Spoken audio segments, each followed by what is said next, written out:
नमस्कार दोस्तों। स्वागत है आप सभी का हमारे चैनल भक्ति ज्ञान में।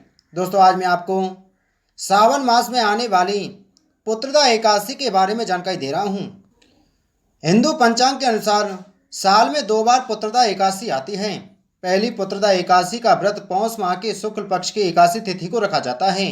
वहीं दूसरी पुत्रदा एकादशी का व्रत सावन माह के शुक्ल पक्ष की एकादशी तिथि को रखा जाता है। इस व्रत में श्री हरि विष्णु की पूजा आराधना की जाती है। मानता है कि श्रावण पुत्रदा एकादशी व्रत करने से वाजपेयी यज्ञ के बराबर पुण्य फल की प्राप्ति होती है। कहा जाता है कि जिन लोगों की संतान नहीं है उन लोगों के लिए यह व्रत शुभ फलदायी होता है। इस दिन व्रत रखने और पूजा करने से भगवान विष्णु की कृपा प्राप्त होती है।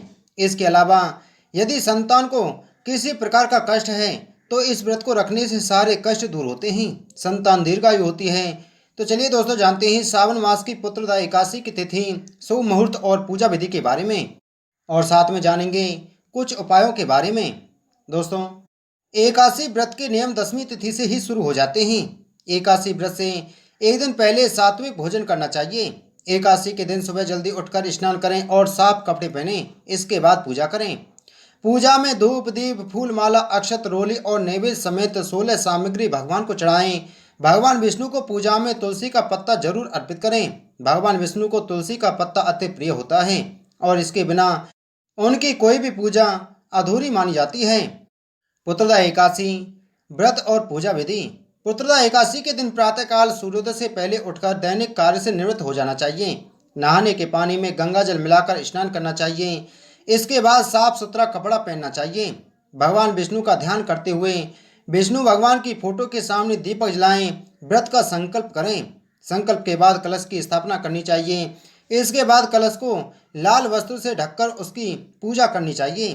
भगवान विष्णु की प्रतिमा रखकर उसे जल से स्नान कराकर शुद्ध करना चाहिए। धूप और दीप जलाकर भगवान विष्णु की विधिवत पूजा अर्चना करनी चाहिए। भगवान विष्णु को फल फूल नारियल पान सुपारी लौंग बेर आंवला आदि अर्पित करना चाहिए। इसके बाद भगवान विष्णु जी की आरती करनी चाहिए। पूजा और आरती के बाद सभी भक्तों को प्रसाद वितरण करें और जरूरतमंदों की मदद करनी चाहिए। इस दिन व्रत रखकर संध्या समय कथा आदि सुनने के पश्चात फलाहार करना चाहिए और एकादशी की रात में भगवान का कीर्तन करना चाहिए। एकादशी के अगले दिन ब्राह्मण को भोजन तथा दान दक्षिणा अवश्य देनी चाहिए। दोस्तों इसी के साथ में आप एकादशी के दिन इन मंत्रों का जाप जरूर करें। दोस्तों मंत्र इस प्रकार है। ओम देवकी सुते गोविंद वासुदेव जगतपते देहि में तनयम कृष्णा त्वामहम शरणं गता। दूसरा है ओम क्लीं कृष्णाय नमः। ओम क्लीं कृष्णाय नमः और ओम नमो भगवते वासुदेवाय। इन मंत्रों का एकादशी के दिन जाप जरूर करना चाहिए। दोस्तों सब तीर्थों के समान सब व्रतों में उत्तम है एकादशी व्रत। सावन की एकादशी की महिमा इसलिए भी बढ़ जाती है कि इसमें भगवान विष्णु के साथ शिव का भी आशीर्वाद बरसता है। जिन लोगों की संतान नहीं होती है वो अगर पूरी श्रद्धा से पुत्रदा एकादशी का व्रत करते हैं तो उनकी हर इच्छा पूरी होती है। भगवान श्री विष्णु और भगवान शिव जी की कृपा बरसती रहती है। एकादशी के एक दिन पहले से सात्विक होकर सुबह जल्दी उठकर स्नान कर इस दिन तुलसी जी और भगवान विष्णु की पूजा और मंदिर में दीपक जलाएं और व्रत का संकल्प लें। तो अगर भगवान विष्णु की कृपा प्राप्त करना चाहते हैं तो आप इन कार्यों को जरूर करें। एकादशी की कथा सुनने के बाद में दान पुण्य का भी महत्व है। इस दिन पूरे समय ओम नमो भगवते वासुदेवाय मंत्र का उच्चारण करते हुए वस्त्र चंदन जनेऊ गंध अक्षत पुष्प धूप दीप नैवेद्य पान सुपारी चढ़ाकर करें। इससे श्री हरि की कृपा बरसती है। दोस्तों सावन पुत्रदा एकादशी तिथि और शुभ मुहूर्त। श्रावण मास के शुक्ल पक्ष की एकादशी तिथि शुरुआत 7 अगस्त 2022 दिन रविवार रात 11:50 से हो जाएगी। एकादशी तिथि का समापन होगा 8 अगस्त 2022 दिन सोमवार को रात 9 बजे। उदय तिथि के अनुसार इस बार सावन पुत्रदा एकादशी का व्रत 8 अगस्त को रखा जाएगा। सावन माह में पड़ने वाली एकादशी का बहुत ही महत्व होता है।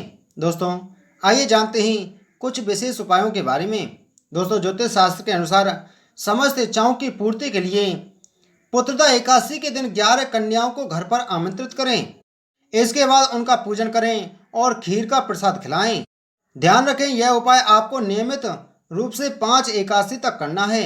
मानता है कि ऐसा करने से प्रमोशन में प्रबल योग बनते हैं। इसके अलावा धन प्राप्ति के लिए श्री हरि को साबुत पान पर कुमकुम से श्री लिखकर अर्पित करें। इसके बाद जहाँ भी आप धन रखते हो वहाँ पर उस पान के पत्ते को रख दें। ऐसा करने से धन प्राप्ति के योग बनते हैं। सभी इच्छाओं की पूर्ति के लिए पुत्रदा एकादशी के दिन नियमित रूप से 27 दिनों तक श्री कृष्ण को बादाम या नारियल अर्पित करें। ऐसा करने से सभी मनोकामनाओं की पूर्ति होती है। दोस्तों, अगर किसी जातक की संतान अक्सर बीमारी रहती हो तो पुत्रदा एकादशी के दिन यह उपाय आपको जरूर करना चाहिए। एकादशी के दिन सुबह सवेरे उठकर भगवान विष्णु का ध्यान करें और पूजा पाठ करें और इसके बाद 11 गरीबों को भोजन कराकर यथाशक्ति जरूरी वस्तुओं का दान करें। ऐसा करने से बीमारी में राहत मिलती है और आरोग्यता में वृद्धि होती है।